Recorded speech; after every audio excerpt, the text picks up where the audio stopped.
The Pat McGann Show is presented to you by Tiege Hanley, uncomplicated skincare for men.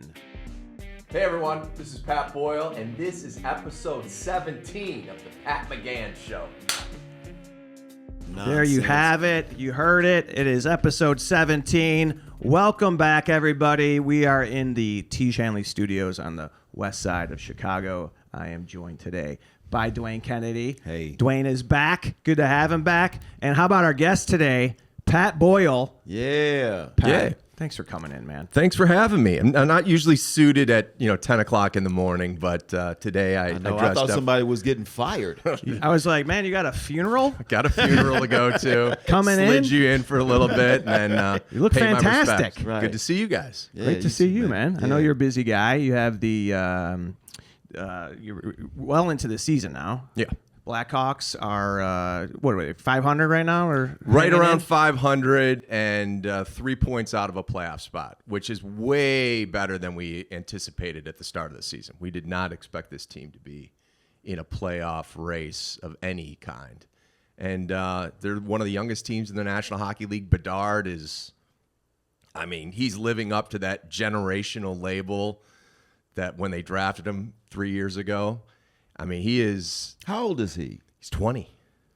This guy's 20 years old. 20 Connor years old, Bedard. and he's in his third year in the NHL. Whoa. Yeah, but he's hurt right now. He's going to miss the probably next 3 weeks. I heard that he was basically 48% of the Blackhawks offense.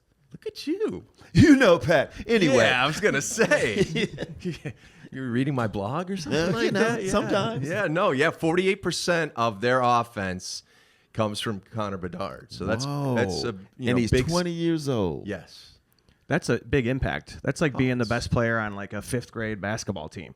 You know, when you're like the one guy. You're the tall kid. that Right, does right, everything. right. Yeah, he Right, is right. like the big dude Yeah. on the 4th grade team. But he's 20 years old. Yeah. That's insane. Where's Can't he even- from? Vancouver. Okay.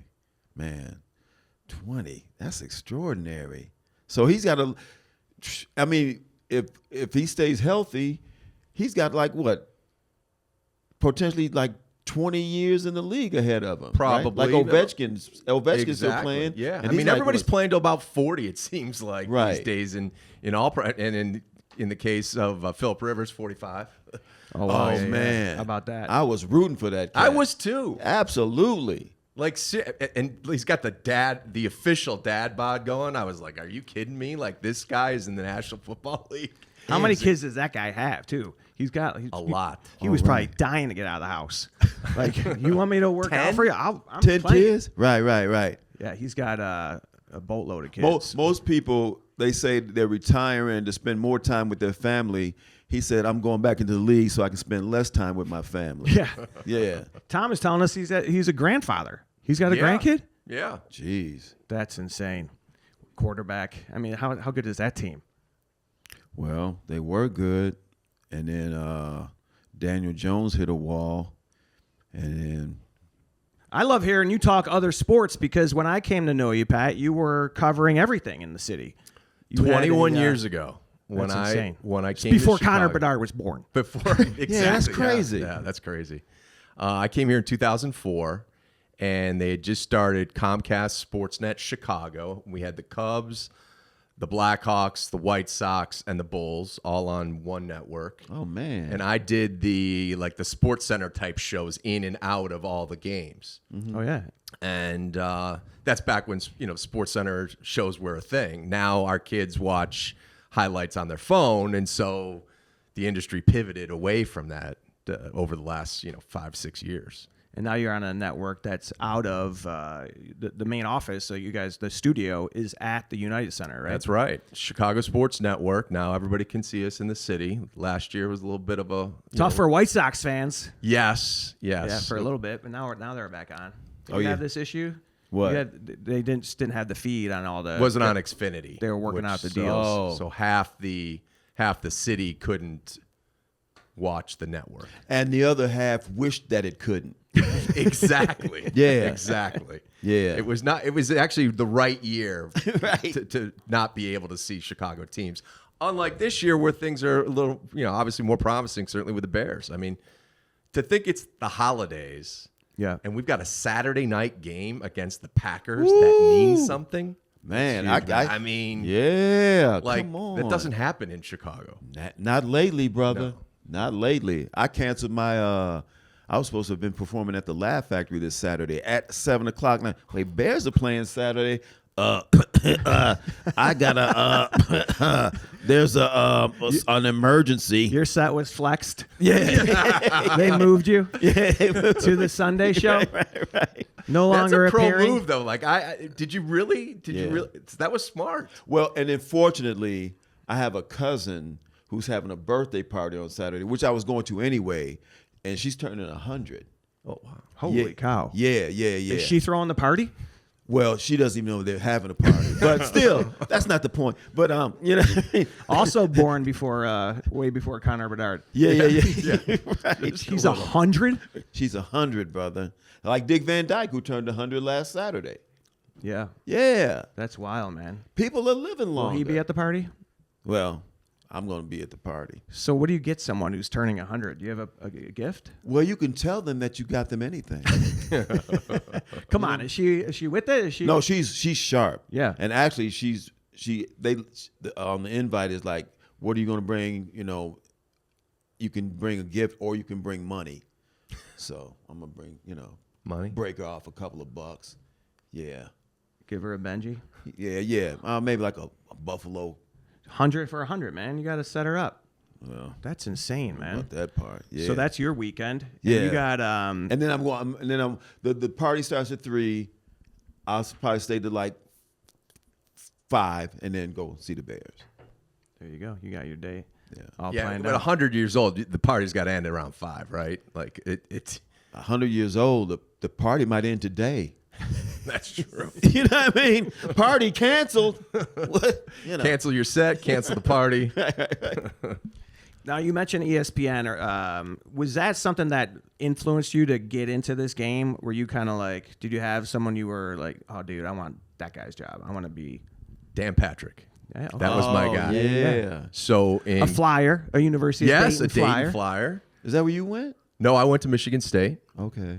So Dan Patrick was my guy. Like when I was in college, we would watch the same Sports Center over and over and over, and it was I would say it was the height of ESPN Sports Center with Dan Patrick and Keith Olbermann, Oh yeah. Oh, man. The tag team. the tag duo. team, the Big Show, Yeah. as Yeah. they called it. And so so much so I liked him that when somebody looked at my tape out of college, they're like, it's kind of like you're doing a Dan Patrick impression.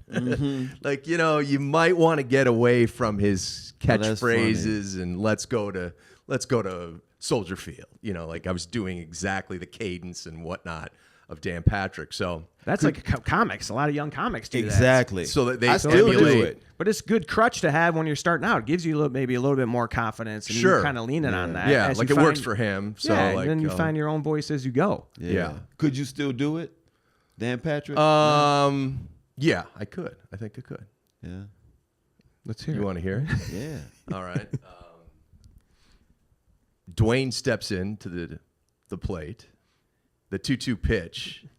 The whiff. Oh, there it is. That sounds about right. The whiff. Yeah. The whiff. The sit down. They were huge. I mean, Yo, they were like a man. culture movement. Yes. When I was this is probably like when I was in school in college, and everybody was watching ESPN. They had it on a loop, and I'm sure a lot of guys wanted to do something like this. So you're in school. Were you like a journalist, broadcast major? Or? I was telecommunications major, and we would have like a nightly newscast, and I would do the sports, and that's kind of where I fell in love with it, like the local sports guy, the Mark Jean Greco type. Yeah. Every city had Another the Dayton flyer. guy. Wow, they just They keep coming. It's I'm sorry. What? He's another Dayton it's a flyer. broadcasting cradle. Mark Jean Greco. Yeah. Oh, it is. really? Yeah. I And- loved him coming up, man. Oh, he's the best. you He's must gonna have be had on the- guys in Detroit that you love too. Yeah, Don Shane was a guy who actually was in Chicago before he came to Detroit. He was probably the guy that I liked the most. But and I knew, like, when I was starting out in Florida, Gene Greco was well known. Like, Really? and we would, like a side hustle job as I'm a sportscaster in Tampa was to go shoot exhibition baseball games. So like White Sox played in Sarasota, so we'd go shoot that, and like I would shoot a kid with a lollipop or eating an ice cream and falling off, and I'm like, put that on, and then the big Hurts home run and whatever. And then I would call like my friends back in Chicago, hey, watch Gene Greco at 5, see if he uses the kid with the ice cream cone. And so, it was a little thing back in the day, but when I finally met Mark, I was like, you're like an idol of mine. And that's cool, man. Yeah. So, and then the Dan Patrick thing came full circle. I worked at ESPN in 2000 to 2004, right before I came here. So I was a Sports Center anchor in Bristol. And what were those years like? Yeah. You got to have some it was behind great. the scenes. Yeah, it was. I was in a cubicle with Rich Eisen and Charlie Steiner. Oh man, No kidding. Yeah. So it was. It was. Rich Eisen, I think, did stand up. Maybe He did? before. Yeah.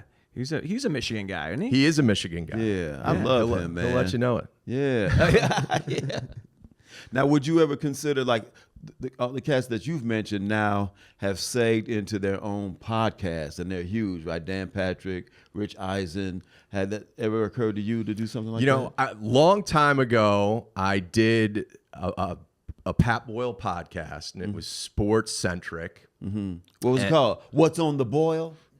Something like that. Okay. The boiling point, Boom. if you will. And then I got away from it, and I've been doing a Blackhawks specific podcast for like the last 10 years. Okay. So Which is also on YouTube. Yeah, you can watch it. YouTube, Yeah, it's well and done. wherever you get your podcasts. So I've been doing that. Kind of everything seems specialized, in broadcasting nowadays, whether you're into food or what, there's a channel for you. Right. And so I got away from doing the Sports Center anchoring job, and then the bosses said, hey, you know what? We're owned by these teams. We're going to put you with the Blackhawks. And like I had been doing the Bears pre and post game shows. And my mom originally was Canadian. She's now American. So I kind of grew up around the sport. You can played just it. change that? You can just she's no longer? Citizenship. You know what? Yeah. So she denounced Canada? She's like, I am She no longer. decided she'd been here long enough that she was, going to become a U.S. citizen. Okay. You have to be vocal about that these I was days. going to say, yeah. Or you might want to take this part of the broadcast, because if certain administrations hear about that. Yeah, right. My right. mom got deported. What the? Yeah, right. So so hockey was kind of in my blood a little bit. I played it up until high school, and so Oh, man. when I jumped on the Blackhawks bandwagon, so to speak, I mean, it was 2012, right before their second cup and then their third cup in 6 years. So it was a hell of a run. That is good timing. Yeah. It was good timing. And it's got to be like you have so much access to, because that was really what was going on in the town. They were the team. And They were young, good looking. yeah. Yeah. They were great. Yeah. And they were, I mean, I used to say, like, going to the United Center was like going to, like, a Broadway show. Like, Corneliuson sings the anthem. They play Chelsea Dagger a lot. They raise their sticks at the end. Everybody goes home happy. They win. Like, it was rinse and repeat for the better part of 7 or 8 years. So were they considered a dynasty? I think so, yeah. Right. I mean, everybody has their different take on what a dynasty is. I think 3 championships in 6 years. Yeah. And there was an opportunity for a three-peat with the 2014 season where they got to Game 7 of the Western Conference Finals and lost in overtime.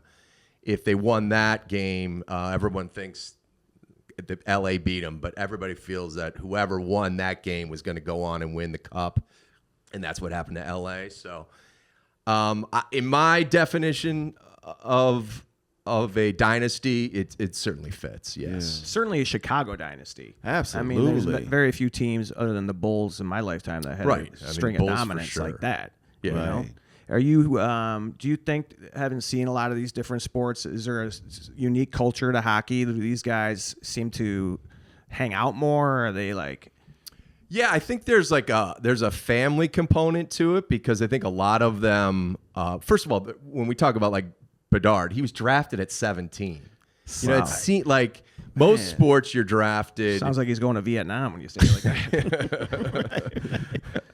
No, but he, you get drafted at a young age, like 17, and in the NFL, you're usually around 20. Yeah, 19. Or no, older than that, right? Well, it depends on how long you 21, stay. 22. Well, right. Think about the decisions you're making when you're a 17-year-old boy. Like you're, and then you're handed this bag and you got this amount of that's a lot of pressure. That's a lot of. Do you think that have you seen like a change in him these last few years? I have seen a huge change in him. Yeah. First of all, just the 17 to 20 years of age, I think you do a lot of maturing. It's the first time in your life that things are not decided for you. You have to kind of pick your own lanes a little bit when you're living on your own. Yeah. And he's been living on his own since he's 18 when he first got here. So I've seen a change in his maturity and just how he conducts himself. He just looks more comfortable. Mm-hmm. Imagine being a freshman in college and now he's like, this is his junior year, so to speak, here in Chicago. Man. So I've seen that, and then his play is off the charts better. I gotta start watching, man, because I've heard about this cat. When you're so good that your name sort of transcends the sport, right? Like people who don't even watch the sport have heard about you. Like Patrick Kane did for the Blackhawks. Were you into Kane a little bit? A little bit. I watch. I go back and forth. Sometimes I watch hockey. And I don't. But for a little while, when the Hawks were winning, I was watching a little bit. So I'm gonna watch. Okay. Yeah. I like the Kane and Tays days, two superstars. Yeah. They were certainly and then to have the respect of their teammates too. Is it do you see like a 17, 18-year-old kid getting that respect from like a 29-year-old vet? Well, the talent-wise on the ice kind of sometimes dictates how much respect you get. Mm-hmm. I think initially, when Connor came to the Blackhawks, they had an older team, and they on purpose. Yeah. And the Nick Folignos and the Alec Martinez's, they kind of brought them along and tried to introduce him to what the NHL life is all about. Mm-hmm. Now that has, in year 3, they've become the third youngest team in the league. So they've gone from the oldest by design to the youngest, and they've now let these young players that they've been drafting over the last 4 years, they're starting to play here in the National Hockey League. So it's a team of basically 20 to 24-year-olds by and large. So it's crazy to think that. But most teams have success when their players are right around 30. Really? Yeah. Okay. So, but I don't know, the league's changing. Speed seems to be at an all-time high, and the Blackhawks are loaded with speed. Man. But you know what? When you mentioned that he was 20, I guess what was rolling around my head, so it's astounding that so many adults, we're old, that your livelihood in an ancillary way, because you're a broadcaster, is dependent on a 20-year-old. Yeah. Do you know what I mean? Yeah. And a lot of cats whose frontal cortex isn't even developed yet. Yeah. Now, a guy from ESPN, John Butchergross, he came in last week to call a Blackhawks game, and he texted me afterwards. He's like, Bedard just got you another 10 years of job security. You know what I mean? Yeah. And I was like, and it's probably, not that far off. Like we are kind of attached to the team. Yeah. And so I had during the 2010 to 2015 run, I had one of the best jobs in town. I mean, I still think I do, but during those times, I mean, it was just like show up, they win, the season ends in a parade. Yeah. The whole town's behind them, and it was fun. Everybody's to be around. lifted up. I mean, Right. Cornelison was a household name. The guy who does the anthem, right? Which is is that a unique thing? Oh, to Chicago? That cat. Yeah, still there. Do you see that experience in other stadiums? Anything I close don't to think it? Anything close. No, I think the Gulf War changed that started the applause throughout the anthem I remember at those the old days. stadium. Yeah. And it's carried on until this day. And we talk about it. Patrick Kane was just in town the other day to take on the Blackhawks, and they were actually on, because this is the 100th year of the Blackhawks, so they were honoring the Madhouse on Madison. So they were highlighting those days, and they brought back Wayne Messmer to sing the national anthem, and the place was just Any going legends nuts. there? Yeah, like other than like the old school players. I mean, like the Chelioses Yeah. were there and things of that that's nature. awesome. But yeah, it was cool. So it's amazing how you think that like that Kane Taves thing is going to last forever. Yeah, and then it's gone, and now you're on to Soon the there'll next be- the Bedard Nazar chapter, and you just kind of. like kids you will just grow tell up the story, yeah. seeing those guys. Like we saw Makita and Hull coming back, and Right, dude, I did right. a thing one night, like a banquet dinner. I was kind of hosting this thing, and Dennis Hull was the keynote speaker. Bobby's brother. Yeah, he was yeah. like an all-star player himself. He was a great player. He had one of the funniest lines. He was talking about his brother Bobby Hull, the Golden Jet. Right. Best hockey player, fastest skater. Women loved him. But he once went 14 years in his life without sleeping with a woman. 14 years. But once he turned 15.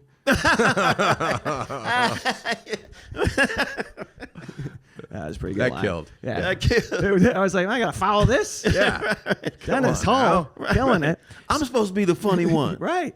So do you get to travel with these guys? You go on the road with them much? Not a ton. Usually during the playoffs. Do they have a plane, their own plane? Yeah, They do? Yeah. Well, they charter. They have a charter service. Okay. So they live great, and they're staying at 5-star hotels. They call it the NHL the Never Hungry League because you're constantly being given food. You get on the plane, you've got shrimp and steak and that's the whole insane. 9 yards. 100 years of the Blackhawks. I had Very no interesting. idea. One of the original 6.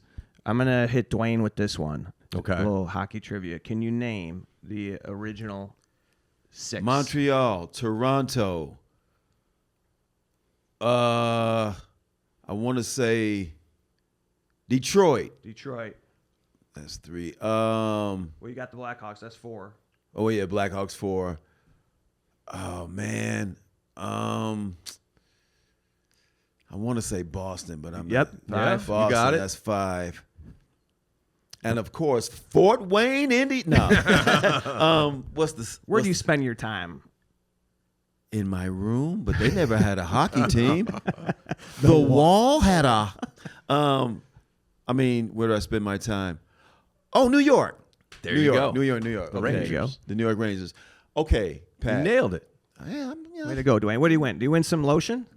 Let's hook him up with some Tige Hanley. And Pat, you're going to leave. By the way, Okay. your skin. I mean, I never noticed Now stuff you're- before. now you're I a never skin noticed stuff connoisseur. before. Right, This right, guy, Right. he He's must a have a pro, man. routine. Yeah. I'm up for changing that routine a little bit. So. Yeah, we're going to set you Tige up. Hanley You're is going to be good. leaving with something. Ladies, are you looking for a gift for your man? Don't you want him to last longer and ward off premature age activation? Well, look no further. How about some uncomplicated skincare for men? Go to Tige.com right now and pick up our Level 3 anti-aging system. Great products in here, including our Super Serum. Your man's going to be looking younger, healthier, and everyone will be much happier once you get this. Go to Tige.com/Pat right now and get 40% off your order. All right, so go ahead. Oh, no, I was going to ask you, Pat, when the team is good, right, when they're rolling, how much better is it for you? What are the perks for you when the team is rolling? It feels like you're not working a lot of the nights because they're doing the work for you. They're winning the games. You're not having to BS around a loss or talk about someone's scoring slump or, there's not controversy about somebody being traded. Everything's good. Life is good. They're winning. Fans are excited. Team's making money. The network's making money. I'm not making money, but my employers are making money, so they're happy. Okay. But yeah, no, it's just, I think it's a trickle-down effect. It just, everybody likes a winner, and it just makes life a lot easier. Now, it's been lean years since 2017 for the Blackhawks. So it has been a struggle.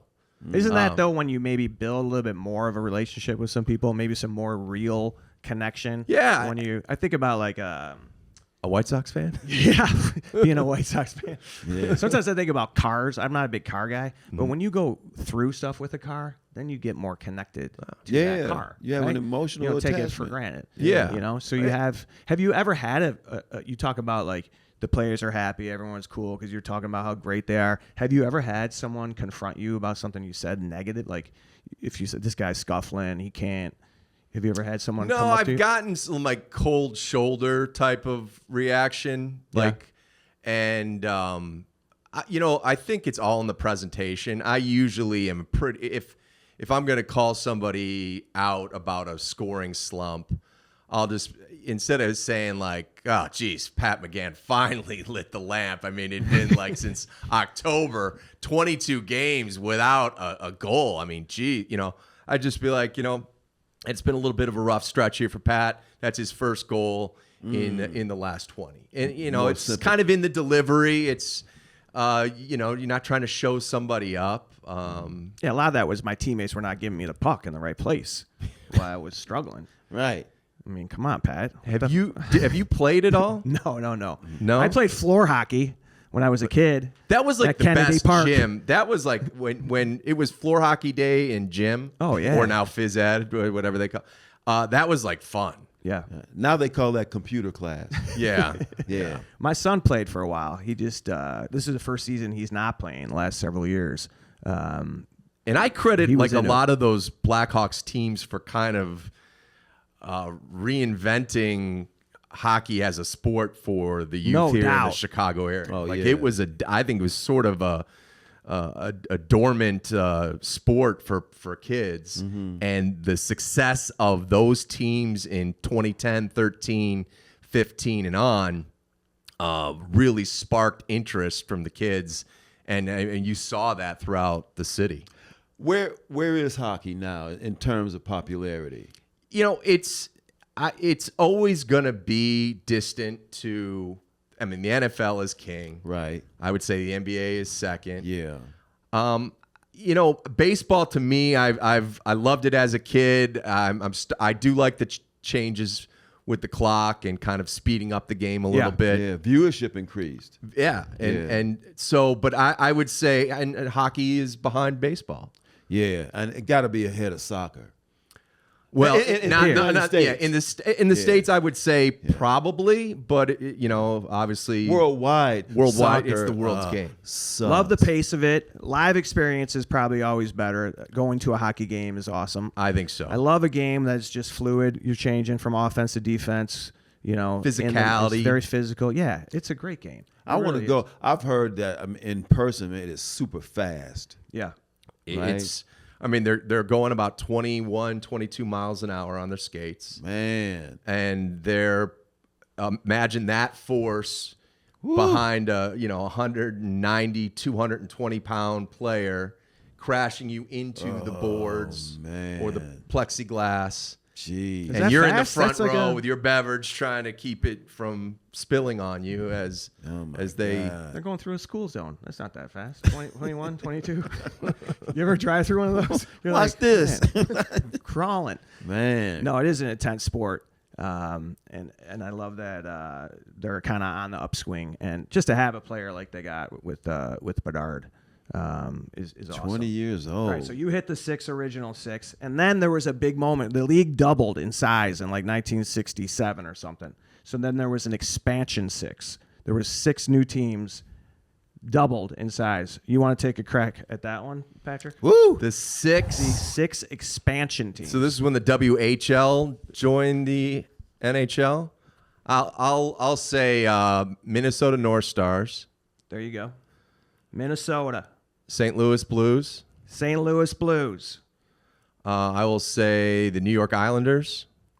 No, the Islanders are not on here. Not on there. We'll cut that part out. Oh, We're gonna cut make you that look. out, We're gonna yeah. make you look great. Let's We see. talked about one of these teams earlier, the Game 7 with the Western Conference. LA Kings. Yeah, LA Kings. And how many I got? Is that 4? That is 3. You got Let's see. 2 are in one state. Keystone. Oh, Pittsburgh and Philadelphia. There you go. Flyers and And Penguins. then this last one I never heard of. The Oakland Seals. Oh. What? The Seals. Did they leave town and become Later, the California Golden Seals. Oh wow! Then they leave that town and then become somebody people recognize. Now they're I don't know. Now they're Las Vegas. Now Right. there's 32. Is there Yeah. 32 teams? Yeah. I didn't even know about this Utah team Yeah. last Who's year. Utah? Arizona folded and went to Utah. a little Oh, the over a- Coyotes. Yes, right? exactly. So they went to Utah and became Yeah, they're in who? Utah. They're the Mammoth, the Utah Mammoth. Yikes! Because actually, what animal you think of when you think of speed and skating? Then a mammoth. Yeah, sinking into a tar pit. It fits more than Jazz. The Utah Jazz. Yeah. Well, Man, that's got the New Mammoth Orleans is roots. All right, so you have the stuff going on with hockey, your personal life. Now I know I've met your wife, Mary, Yep. who runs WGN Radio. Yep, vice president, Awesome. GM of. oh man, you got it all. Power couple. Yeah, Chicago. She's running the show. Okay, She's Yeah. the GM of the radio station and of my life. okay. Now, were you all married before you started working there, or did you meet her on the job? No, or- I actually did. So she was an executive producer for Steve Dahl for 10 years. Oh man, okay. And I did sports for him for early on when I came here to Chicago. How was that working It with was Steve Dahl? It was different. I didn't know what he wanted he wanted someone just to kind of riff with him, and so it took some time for me to figure that out. Was that before Gary Meyer? Or during? It was after Gary. After It was Gary, when okay. he went solo. Okay. After Gary, so he switched around a little bit. He was afternoons and mornings, and I did some with him in the afternoon, and then did some with him in the morning. But he did, I did learn some comedic things from him as far as when things to start going south Yeah. in your day or whatever that may be, to kind of turn on that record button and like bring it to the radio the next day. So like that, there were some things that were real interesting to see how kind of he processed stuff and how he worked. Okay. You got a awesome resume. These people that you've worked with. know, and man. That you've those ESPN days must be wild. I mean, you had like when you look back, were you guys hanging, going out? I'll tell you what, Bristol, Connecticut is not Small- a place it's a pond, huh? you want to go out. Yeah. Yeah. And everybody's looking for Hartford you. is the closest like big city, and Yeah. not much going on in Hartford either. But like, it was a grind. It was they worked you hard back in the day. I mean, I had for at least 2 years, I did a show that started at midnight, and then it was the show that was going to run until noon the next day. So we would get out of there at like 2:30, 3:15. Like Barry Bonds was on his home run chase, and they're playing in San Francisco. That game's starting at 10:30 on the East Coast. It's going 3 hours, and it's going to take an hour to get sound from him after the game. You're just waiting for the guy to file his report, and you're walking out of there at 3:30 in the morning and going to bed, like when the Today Show came on or whatever. So, but it was, it's a great place to train and to learn how to do, to be a broadcaster. It was, second to none. Yeah. Oh man, I cannot imagine. And then the Steve Dahl thing is pretty great too. I know, man. Especially if people know like the history of Chicago. I don't want to linger too much on the, I wanted to get the background. I wanted to hear, but I want to talk some holiday stuff with you guys. This is like our holiday episode. Can you believe that? Do we have like a cheery open? We got to go back and have like a jingle bell open. Chestnuts roasting on an open Kwanzaa. Is that how it goes? I'm trying to include all the holidays. Yeah. Yeah. Do you have your shopping done? Do you have your? I'm kind of last minute. Yeah, so like my kids are 21 and 18. So Yeah. like as they get older, the Christmas thing changes a little bit. Do they tell you what they want? Like, do you have you don't even get a list anymore. They text you links. Yeah, links. And then you click on it. Yeah. Ship to house. Oh, isn't this thoughtful? Yeah. It's like, what are we even doing? No, it's crazy. Mary does most of our holiday shopping, so I she's ahead of it. Well, then you can act surprised too when they open it up. Well, this year she pulled the idea. She's like, how about we just don't give anything to each other this Christmas? I was like, oh, that's a test. I was like, do not fall for that. I was like, really? Okay. Right. And she's like, how about I don't get you anything, but you still get me something because you know better. Oh, I'm definitely getting her something. Yeah, but yeah. I don't know. I think she just ran out of ideas of what, to get me. And she's like, well, of course I got you socks and underwear. And I'm like, okay, thanks. That sounds. You can give her a box of T. Shanley lotion. We'll even gift wrap it for you. Wow. Look at that. Look at that. You'll be all set. How did Have you done your shopping? Around this time of year, I become a Jehovah's Witness. And then, You're a non-believer? Till at least like January 4th or 5th. Then I'm back.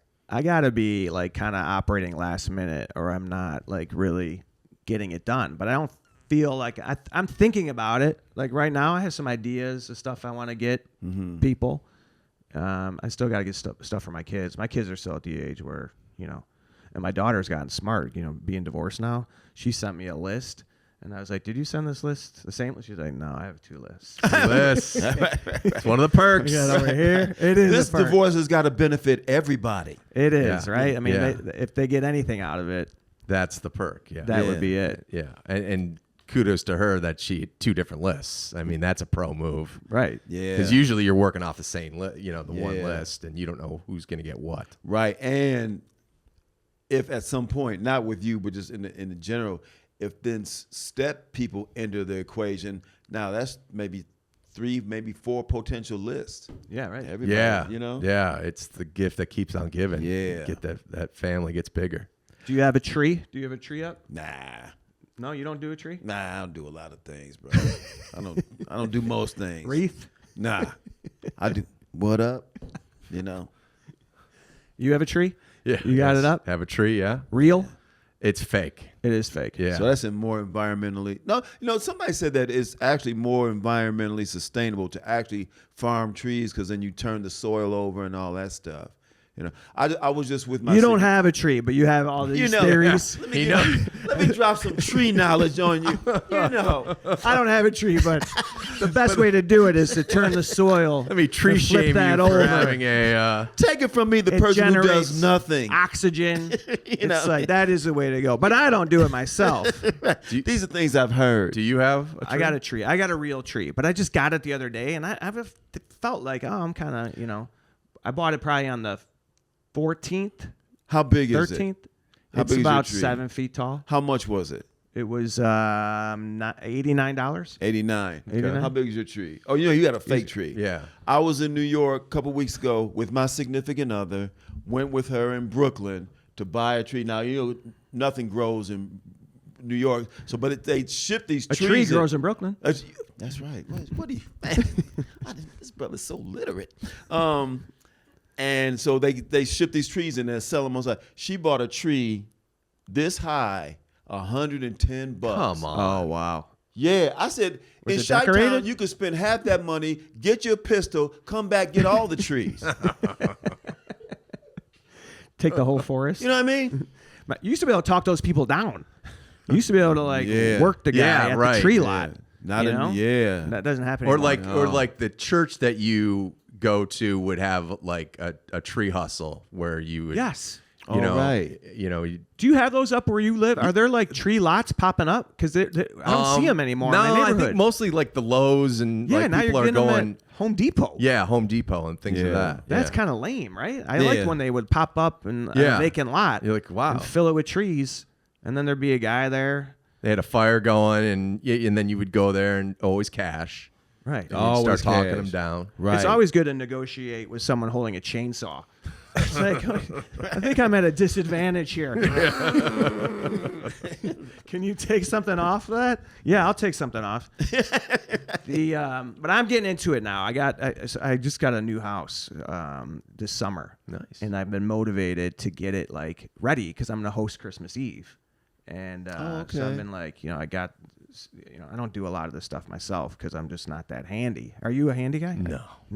You have to farm that out a little bit? Gotta farm it out. I mean, I can do some stuff. Yeah, I'm a manual labor guy. Yeah. Like, like you need me to paint that? Okay, I can paint. I can do that. Yeah. But put drywall up or fix it, like, no. Right. I gotta call somebody. Yeah, so I'm trying You got to call Connor Bedard. Dude, that kid. You I don't think think he's that on drywall? that kid has never seen a ladder. He's not. No, he's a. Yeah, so I have I'm going to be hosting, and that's what I have here about some hosting, because a lot of people will be going to holiday parties. So I wanted to talk a little bit about holiday party etiquette. Okay. Have you been to any holiday parties yet? Our network had one last night, and I was planning on going, but I did not go. I had some work that I had to. Well, so much for rule number 1: RSVP promptly, respond to invitation quickly. Your host needs accurate counts, and you just like. I said I was going, and then I didn't show. So So. All right. Well, we got to work on rule number 1 here. Yeah, that's bad etiquette. But you kick ass in this next one. Dress code. Got it down. When in doubt, dress slightly more festive or formal. Do you have festive attire? Me? Are you going to go to a holiday? You going to any This holiday is it, parties? brother. I don't think so. I went to one last week, and they were doing shots of Fireball. So I don't know how much etiquette was really. They didn't even know it was the holidays. I was like, I felt really adult going in there. They had a piano player. Oh, really? My buddy like hired somebody at his crib? At his crib, man. Yeah, that's what we were saying. We're like, you got a piano player at your crib? What? Fireballs? Come on some in. shots. Is this a holiday party or a meeting? What's going on? I did a couple of shots, and I was laying across the piano. Telling them what to play. Singing show tunes. Anyway. I think the hardest part is just the conversation, right? When you're trying to, you must get a lot too. Like, oh, your Pat Boyle's here. We want to talk You get to sports about, talk, right? Yeah. That's so I'm used to that, like you'll get people that would just want to talk about Bears or, what's going on with the Blackhawks or something like that. So, and that's when you kind of like, do you have that, like that happens with if people know you're a comedian and they want to talk about it, like civilians, I would say. Do you have your face where you seem engaged, but in here you've checked out? A little bit of that sometimes. Yeah. But sometimes, it's a good conversation that you're engaged in, but sometimes you turn it Give on. me a check. So Connor Bedard, he's 20? Yeah. Can you believe it? 17? Oh boy. Come get this guy, please. Please, God. Do you address people as civilian? Yeah. That would be the best. Yeah. You sound like Batman. Somebody get this civilian out of my face. Merry Christmas. Well, season's greetings to you, citizens. Civilian. Yeah. Carry on. Keep moving. Yeah, the host gift. You should bring a host gift. I did get a host gift for this last one I went to. Okay. I actually landed at O'Hare right before I went to this party. So I had to get the host gift at Hudson News. I got there you go.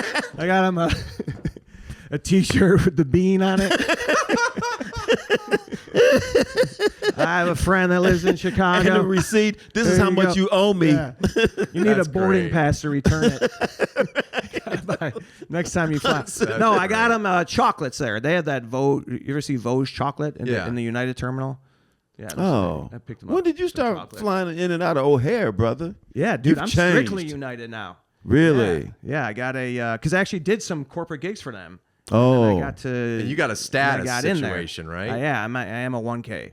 I mean, Oh, really? Because I do fly. Don't be a 3K. Oh, you I earn get the every numbers show. in. Yeah. That's where I ran into you. yeah. I saw Pat and Mary at O'Hare. Oh, really? Yeah. Oh, both of you over there being better than everybody? Yeah, we were just hanging with the civilians. Okay, Look at all these people. All these normals. I did listen to one of your previous podcasts where you talked about the people that they let on in pre-boarding. Like, Oh, yeah. You get this status and you're expecting to be like, oh, I'm in group 1, but like nowadays there's like 100 people go on in pre-boarding before group 1 even jumps on. I'm like, well, what? Yeah. What good is this? Right. I asked people United with too. warts board. People with warts. I asked United too. Can you bump me up from 1K to global services? And I don't think that's going to happen. Yeah. But they did send me a counterfeit active military card. So What? Now I can just no, I'm kidding. Hey, can you bump me up from 1K to 3K? That's too many Ks, sir. Yeah. Can you imagine the fallout on that? Trying to board active military. You see the people too. They all are getting up. Like they get way too anxious to pre-board. There is like a 1K circling. Like Yeah, I'm not proud of being we in can that. see It's like a we know who vulture. you are. Yeah, they're Yes. kind of like angling. They want to cut in front of those people Man, with the family. I feel with like a children on it, scrub. I'm too. just flying Southwest out of Midway. Yeah. Yeah, and Group C. The people that need help, all right, maybe this might be controversial, but the people that need help down the runway, that's what they say. Why don't they board them last? Why are they first? They board them first. They should bring them on last. Then we're all aware of who's going to need help if things go sideways. That's a good point. Right? Somebody's read this, some ergonomic plan. Why don't they board people in the back before the front? That makes sense too. Right. You know what I mean? Yeah. That is, yeah. Why But isn't there a then- back door? Right. There's only one entrance? Well, in case somebody changes their mind. Yeah, they What am should I switch doing? that up. Yeah. The only thing is when you bring your bag on, the people that are getting on in the back of the plane, they're going to take pretty much all the overhead space Okay. before the people in the front of the plane come on. Yeah. Hey, parents of teenagers, especially moms. Do you have a kid struggling with acne? I did back in the day. My parents wouldn't even look in my face. My yearbook photo was so airbrushed, you didn't even know it was me. But anyway, all that happened because I didn't have this. I didn't have Tige Clear, the level 3 acne system. A lot of great products in here, gonna clear your kid right up. He'll have no trouble inviting someone to prom, asking somebody out. Do they invite people? What do they do these days? Whatever. Go to the website, Tige.com/Pat. Get a 40% discount. Build some confidence in your child. Get the Tige Clear acne system. They need it. Other tips on the holiday gift: confirm +1s or kids. You definitely gotta check that Yeah. if you can bring kids. Yeah. Especially you, because That should be on the invite, right? Like it should say, Yeah. kid, and of course bring your kids or something like that. Like I don't think you should have to like ask the host like, Yeah. Yeah. Especially if you don't I'm have bringing kids. my kids. If you don't have kids, then you call them like, "Can I bring some kids?" I know. What kids are you bringing? Well, I don't know, but maybe I can find someone on the way to your party. Limit alcohol. Yes. Pace to yourself. 0. Yes. Oh man, alcohol. In my opinion, this is because I did I performed on a cruise ship for my first time in life a couple of weeks ago, and the highlight of the cruise ship was I'm laying in my cabin. Attention, please. Attention. Man overboard. Starboard No. side. Yeah. Really? Finally. This cruise is picking up. But the first thing I'm thinking, I wasn't thinking like it was a suicide. I'm thinking alcohol, somebody, whatever. Cannonball into the. You know what I mean? Yeah. Fireballs. Where were you? What part of the world? I was near Ensenada, Mexico. Oh, okay. We were headed from Ensenada back to Long Beach, California. Yeah. And then man. So the Did waters. they get them? Did they find them? Well, then they circled around. We're going to do a head count, whatever they did, head count. We're pleased announce we did a head count. And everybody's accounted for. Everybody's happy. Now I'm disappointed. Who's in charge of counting? Yeah. right. 140, what is it? Was it a big cruise? How many people? It was one of the smaller, but still, it probably had like 800 people. I don't know, something. Small is good then. Yeah. Did you enjoy it working on a cruise? No. No? It was all right. It's a blessing to No. work. Yeah, but I don't. You ever go on a cruise? I have not. I have not. Pat, gone let on me a tell you cruise. something, brother. You're not missing anything. Everything that they got casinos, restaurants, shopping, people just buying crap. Like, can't you do this at the crib? Yeah. What are you doing? Do it on land. Yeah, but the highlight is we're in the water where we could die. I'm still fascinated by this count. Shouldn't they just been looking for the person that was wet? If they just got him out of the water, why do we need a count? Right. Well, initially they said we will be circling back around to the area where we believe this person fell overboard, and then then they did the count, and I don't know, man. I'm thinking, Was this before your show? After your show? it was the last day, and I had 2 shows left, and now I'm thinking, why couldn't you have jumped overboard just before my show so I wouldn't have to do the shows? You know what I mean? Why you could help everybody out. Yeah. Yeah. There's always stuff going on. Every time you get online, there's some terrible story about a cruise ship. Cruise. I feel like there's always. Yeah. Was it at least calm, smooth sailing? The water was. It was, for the most part. I don't know. Would you ever, have you ever even wanted to do it? No. No. Yeah, I'm. Yeah. It's too claustrophobic for me, and too kind of like those. The cabins, everything looks small. It is small, and then you're kind of a big guy, man. But I mean, as a passenger, as a civilian, you would be on the you could be on the upper decks with windows. I'm down below deck because I'm just the talent. Yeah. And I'm in a cabin, no windows, pitch dark, the way I like it, And then when this cat, I'm just thinking, man, I wish I had the guts to jump overboard. I mean, I don't know how they end up going to, do they know that the guy wants to be in there or not? They're saving him no matter what. Somebody somebody alerted everyone that there's someone overboard. This is what I found out later that night when I was on stage. I was just talking about it, and somebody said that they had whales that were swimming alongside the ship. Then it made me think it is alcohol. Somebody drunk looked over, saw a whale. Oh, my God, somebody fell overboard. That was my chance. Oh, they thought it was a whale. You know what I mean? Yeah. What did he look like? So he had fins. Big. Oh, boy. Big. Yeah. Looked like he attacked He was black and white. Black and white. You know what would help you get through these cruise ships? Not doing them? Alcohol. No. There you go. Have a couple pops. Some fireballs. Yeah. So you're not a big drinker. You have a cocktail? I'm Irish. Yeah, so a little bit. A little bit. What's your go-to? I like a Manhattan. There you go. Yeah. Well, this says to limit your alcohol, Oh. especially at work events. Yeah, we know that. That's right. Mingle and circulate. Talk to different groups. Introduce yourself to new people. Man. You got to, put yourself That out all there. sounds horrible. Put your phone away. Okay. No? Sure. At the, My phone's be right next to me, not at the party. I mean, who needs these rules? Don't we all know this? Compliment the host. Oh, really? Okay. Don't curse out your boss. Refrain from fondling. Don't tell the host they suck and that their party's stupid. Right. Don't tell anybody what their problem is. Mind your gifts. If exchanging gifts, give extra gifts privately to avoid making others feel left out. I don't know. See, I think that if you try to do it on the sly, it almost draws more attention. Then you look creepier. Yeah, you're hey, like, hey, why don't you come come over in the here. I just bathroom wanna- with me? I got to give you something. Yeah. Oh, you're fired. Don't overstay. Know when to gracefully exit. Yeah, that's a thing, right? Yeah. But not after, it depends on how many Manhattans you've had. You guys have like a hint. Well, if there's a fire, maybe you just let the fire die. Don't keep feeding the fire. Yeah. Or What's the worst thing you've ever seen at an office party? Worst thing I've And ever by worst, seen. I mean funniest.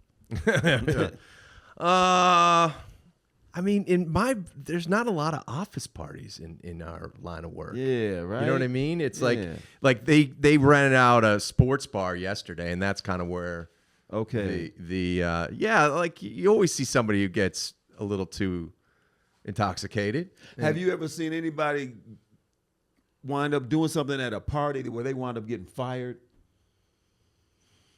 I have not. Oh. Have you? I don't have any office party stories. Not really. I was at a corporate gig. I don't know exactly what happened, but there was like, before the show, they're like, we got to deal with something. Some guy's been out of hand, and I pretty much heard the bosses talking to each other like we're letting them go, get rid of them. Like we got Wow. Wow. right before the Now that's a good party. right before the before I went on, basically, you know. And there, Wow.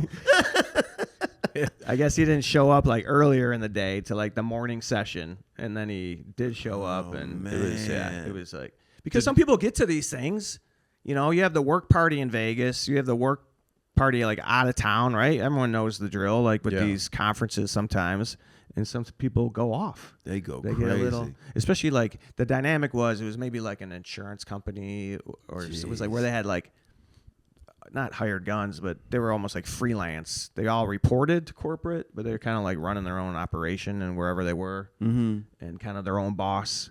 Man. But not really. Turns out, a lot of people think that they're their own boss. Right. Maybe Till the actual boss fired him. But I thought you told me that we were a partnership. And I like felt bad. They're talking to each other like I wasn't there. You know what I mean? Just because I'm not an employee. Yeah. Right. And it's like, all right, man. You're like, That I'm going to sounds have a rough. microphone in front of my face for the next 15, 20 minutes. I could break this news right now. Right. That would have been hilarious. Hey, do me a favor. When you go up, you just said that Steve is no longer Right. no longer welcomed on the premises. Could you slip that in somewhere while you're doing your little comedy skit? I was at a work party when I was in sales, and they had a guy. They maybe giving out end of year awards, and one of the guys had given a presentation to William Sonoma, whose logo is a pineapple. Oh, which William is a Sonoma. symbol for swingers. Which is symbol for swingers. Yeah. I didn't know that till recently. I learned that on True. the cruise. Oh, you did? Mm-hmm. Which is the only reason I'm doing a cruise again. Come to the cabin. You know what I mean? Upside down Hang the pineapple. Yeah. Wow. This cruise is expensive, but I'll be there. So this dude dressed up as a pineapple for his sales presentation. Okay. Yeah. Ended up having sex with everyone. That pineapple went crazy. Yeah, he was trying to connect with them and their company logo. Their Your brand. pineapple got me pregnant. But yeah, that was just awkward because then I think he came out, and then they introduced him, and they came out in the pineapple costume at the Christmas party, and everyone else is like dealing on the guy, but it made the boss happy. Okay, you know? but So then that that's was all that like, counts. that's all that counts. Yeah. Yeah, so I don't ever had anything like controversial at those work parties, but Nothing like George Costanza. a lot of times you're overserved.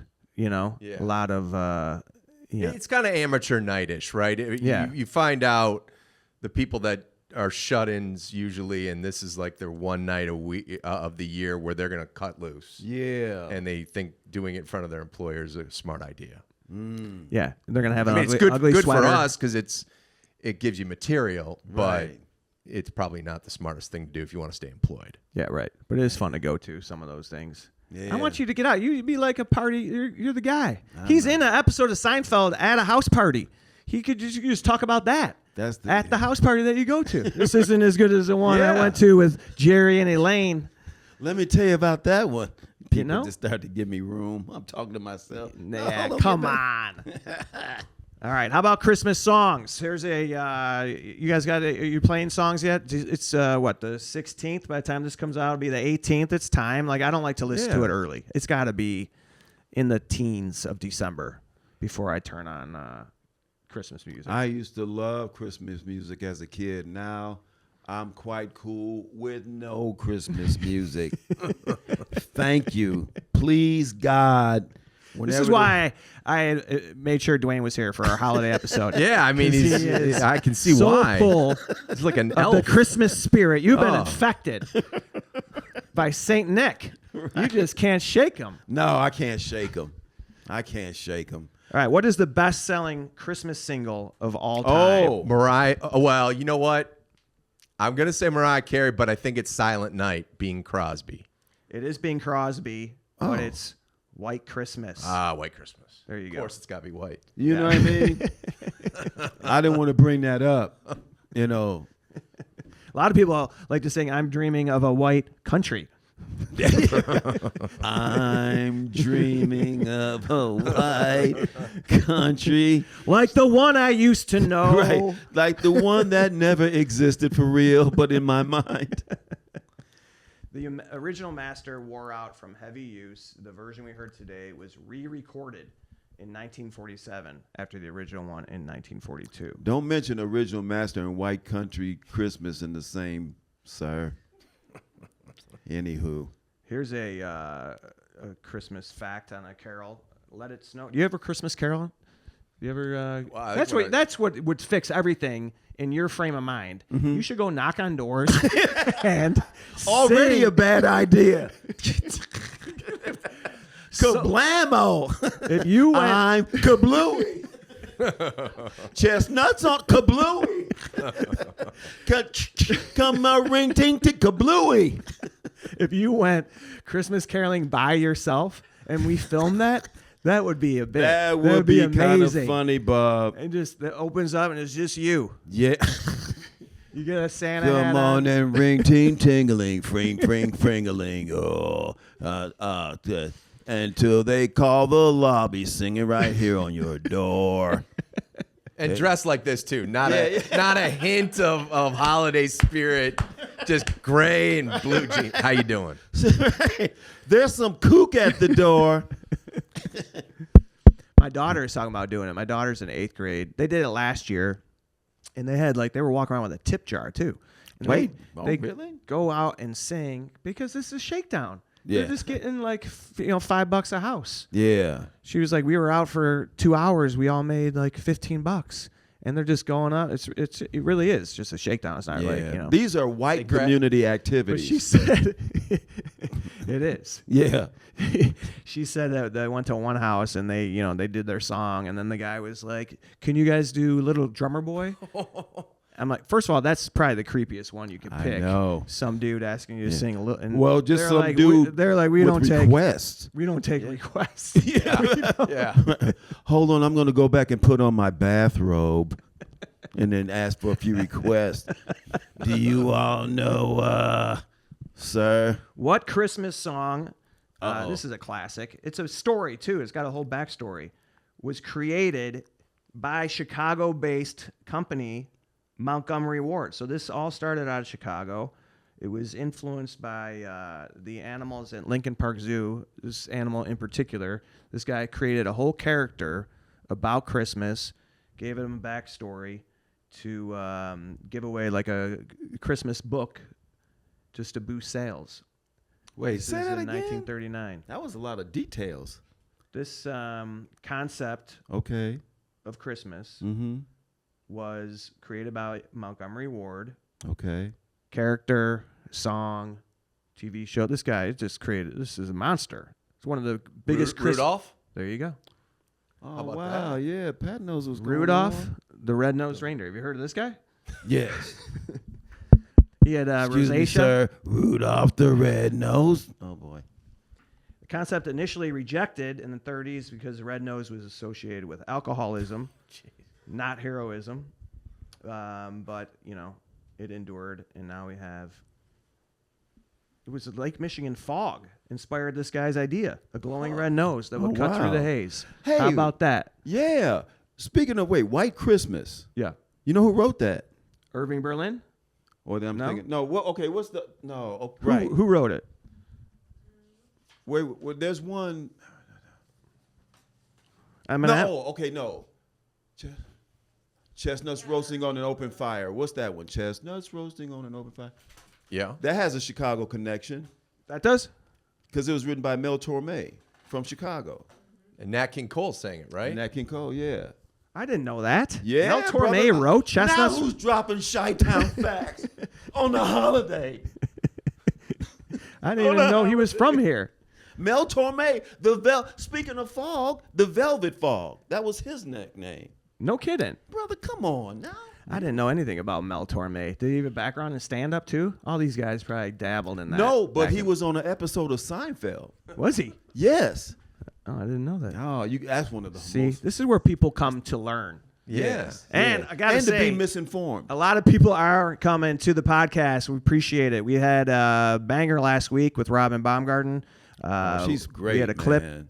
that a lot of people enjoyed, and a bunch of reviews. We got 5 reviews on. And by the way, we want you guys to review it on the Apple Podcast page. We love that. A few that we have here.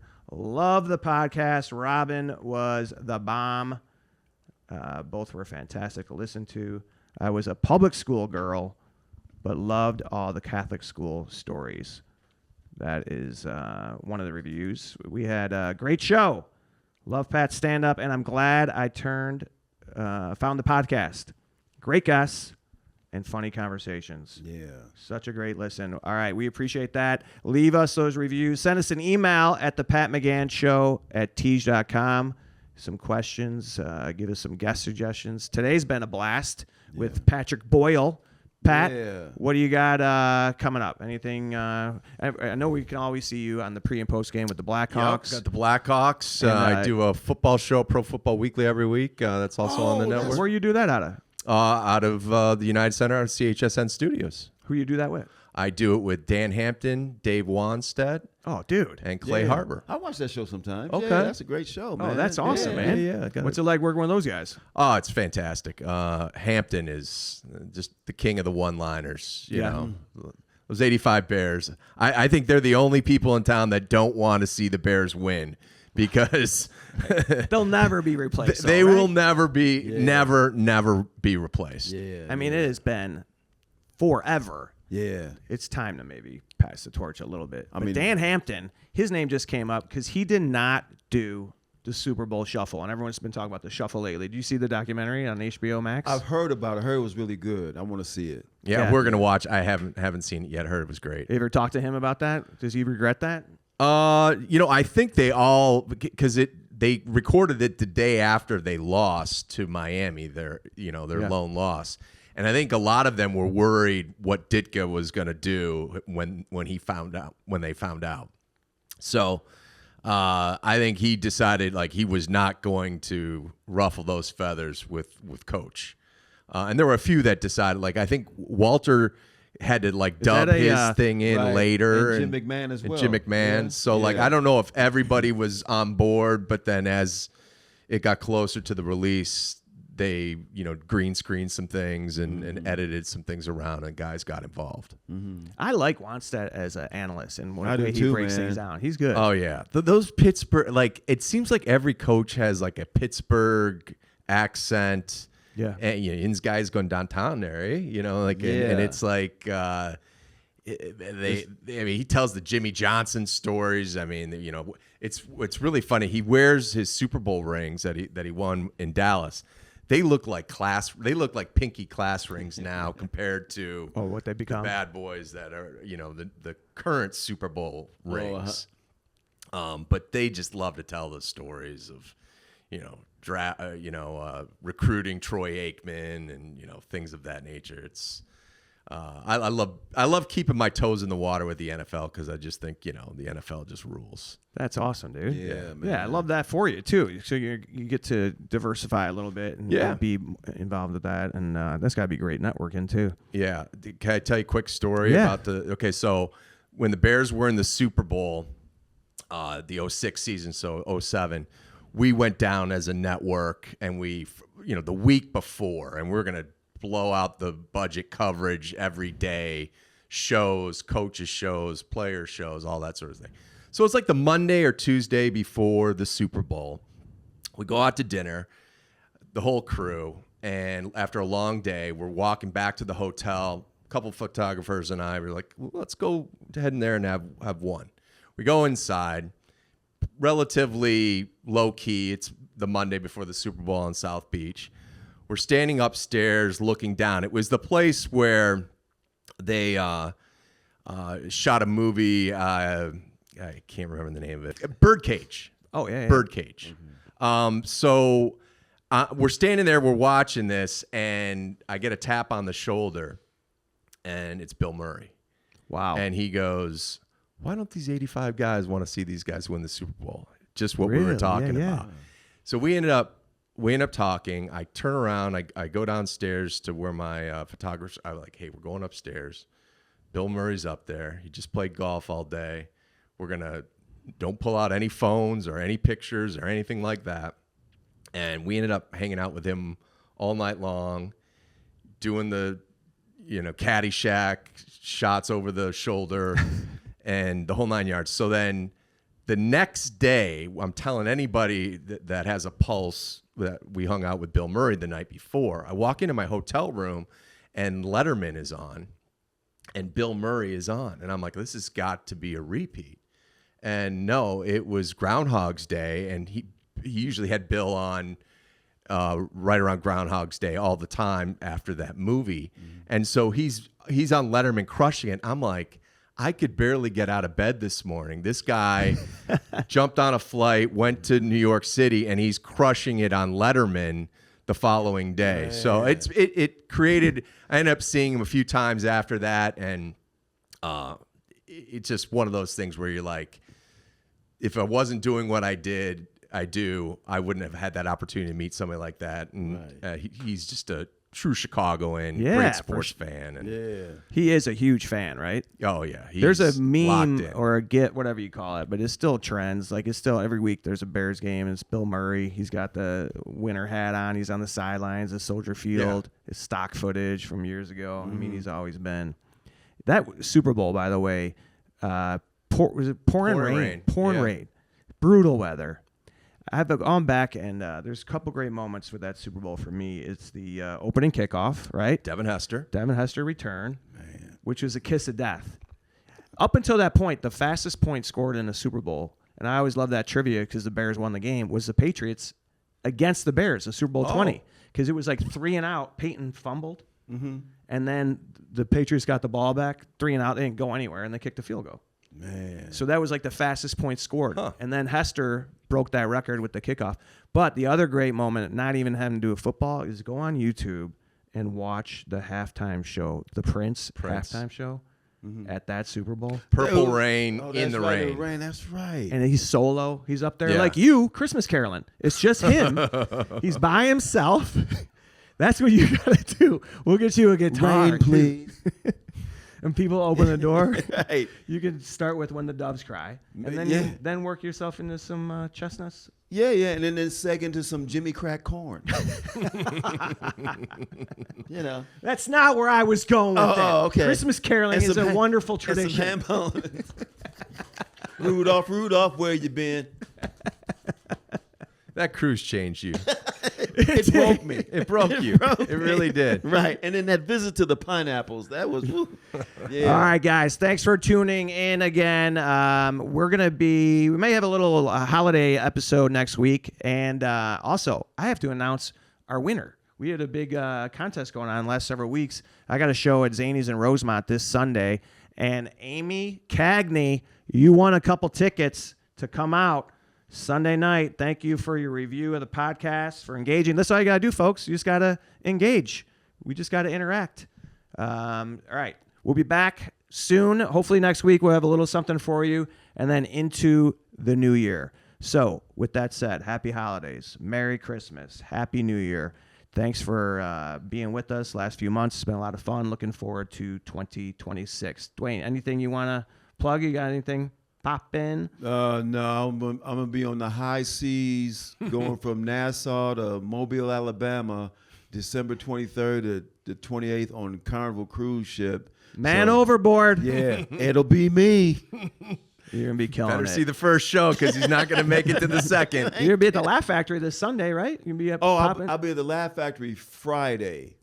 Yeah, but not Saturday. Not Saturday because the Bears are playing. Yeah. Go get it this weekend against the Packers. Your cousin's turning 100. Yeah. Shout out to her. What's her name? What is her name? Oh, jeez. I'll get back to you on that one. Okay. All right. Sorry, I didn't mean to. Dwayne's so private. Personal questions. He's so private. I can't really tell you that right now, brother. She's not that old. Yeah. Happy 100th to Dwayne's mystery cousin. You just made up now. You're just making up stories. Right. She's actually my 27-year-old. Anyway, I don't want to. All right, guys. Thank you very much. Bye-bye.